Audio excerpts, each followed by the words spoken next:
नमस्कार दोस्तों, स्वागत है आपका अपने first in India YouTube channel पर। वीडियो को शुरू करने से पहले वीडियो को लाइक करें, शेयर करें और अगर आप चैनल पर नए हैं तो चैनल को सब्सक्राइब करें।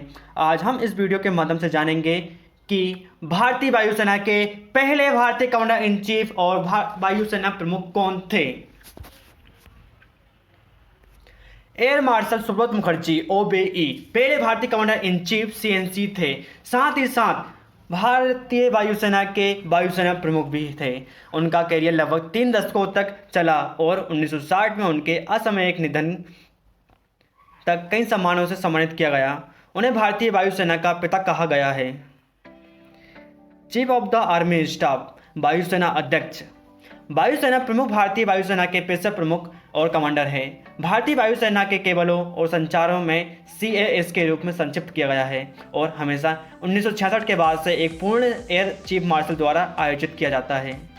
वर्तमान CAS air chief marshal Rakesh Kumar Singh Bhadauria हैं, जिन्होंने 30 सितंबर 2019 को पदभार संभाला था।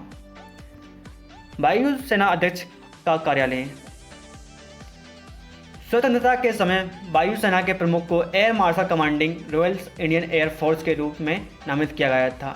1 मार्च 1948 को chief of the air staff का शीर्षक जोड़ा गया, जिसमें 21 जून को एक रूपता बनाए रखने के लिए chief of the air staff और commander in chief royal Indian air force 3 सशस्त्र सेवाओं को फिर से नामित किया गया।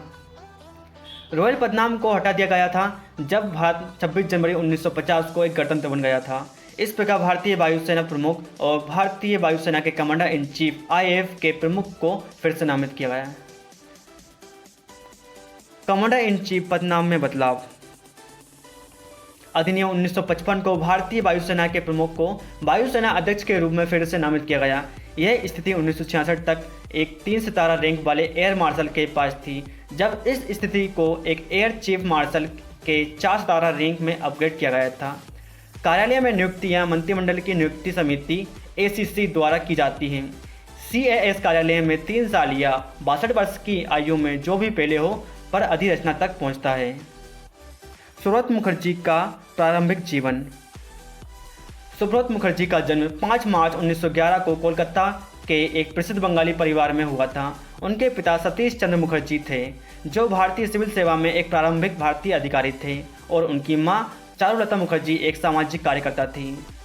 मुखर्जी की शिक्षा नैनीताल के डायोकेशन बॉयज़ हाई स्कूल, जिसे आज शेरवुड कॉलेज के नाम से जाना जाता है, और कोलकाता के लोरेटो कॉन्वेंट में और इंग्लैंड के हम्प स्टेट के एक स्कूल में हुई। बाद में उन्होंने वीरभूमि जिला स्कूल में दाखिला लिया और 1927 में मैट्रिक की परीक्षा पास की। वह हावड़ा जिला स्कूल के छात्र भी थे। कैम्ब्रिज यूनिवर्सिटी में पढ़ाई करने से पहले उन्होंने 1 साल तक प्रेसिडेंसी कॉलेज कलकत्ता में पढ़ाई की थी।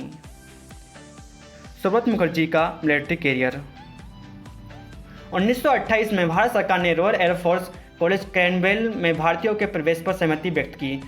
मुखर्जी उन पहले 6 भारतीयों में से एक थे जिन्हें RAF कॉलेज में क्रैनवेल में 2 साल के उड़ान प्रशिक्षण से गुजरने के लिए चुना गया था। भारतीय वायुसेना अधिनियम केंद्रीय विधानसभा द्वारा पारित होने के साथ IAF की स्थापना 8 अक्टूबर 1932 को रॉयल एयर फोर्स की सहायक वायुसेना के रूप में की गई। ध्यान दीजिएगा, IAF इंडियन एयर फोर्स की स्थापना 8 अक्टूबर 1932 को रॉयल एयर फोर्स की सहायक वायुसेना के रूप में की गई थी। मुखर्जी को एक पायलट अधिकारी के रूप में नियुक्त किया गया था।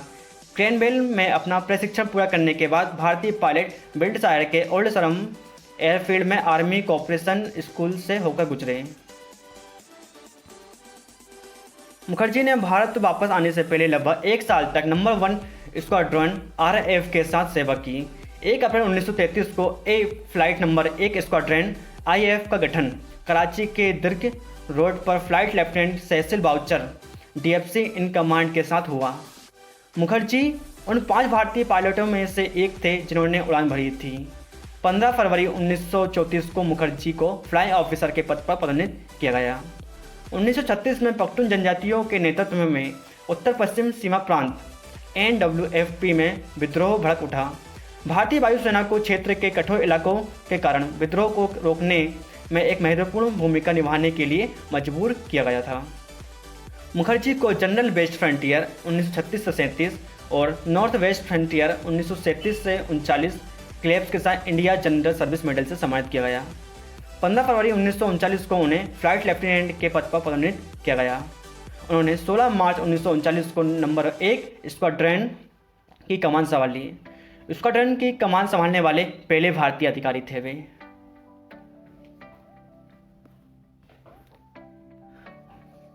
मुखर्जी भारतीय वायुसेना में वरिष्ठतम कमीशन अधिकारी थे।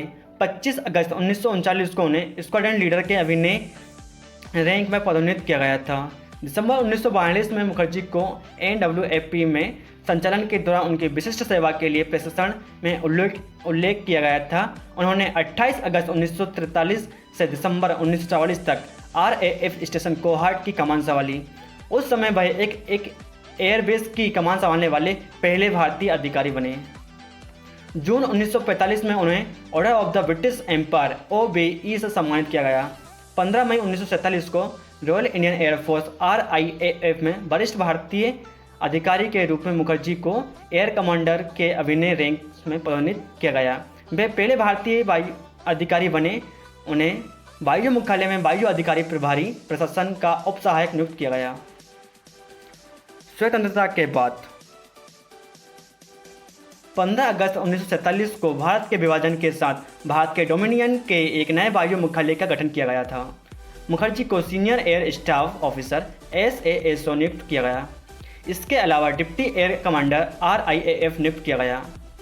भारतीय वायुसेना सेना की अन्य शाखाओं की तरह वायुसेना की परिसंपत्तियों को भारत और पाकिस्तान के डोमिनियन के बीच विभाजित किया जाना था। मुखर्जी ने इस समिति के वायुसेना के हिस्से का नेतृत्व किया। मुखर्जी को 15 नवंबर 1947 को एयर वाइस मार्शल की एक्टिंग रैंक में पदोन्नत किया गया था।